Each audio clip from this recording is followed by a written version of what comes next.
Christians, Romans chapter 3, verse 25 and 26.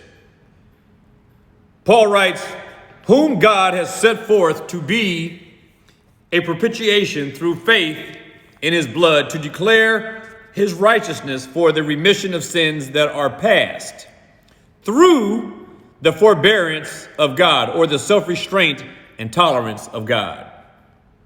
Then he goes on in verse 26, and he says, to declare, I say, at this time, his righteousness, that he might be just and the justifier of him which believes in Jesus.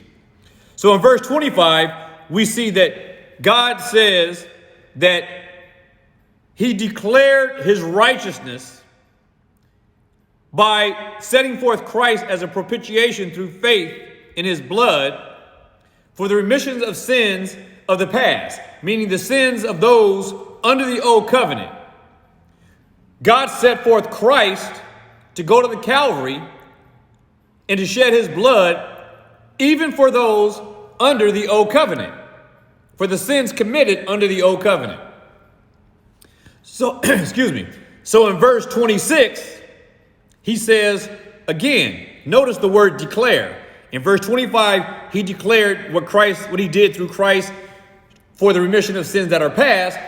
Now in verse 26, he says, to declare, I say, at this time. In other words, as opposed to the past, I declare, I say, at this time his righteousness, that he might be the just and justifier of him which believes in Jesus.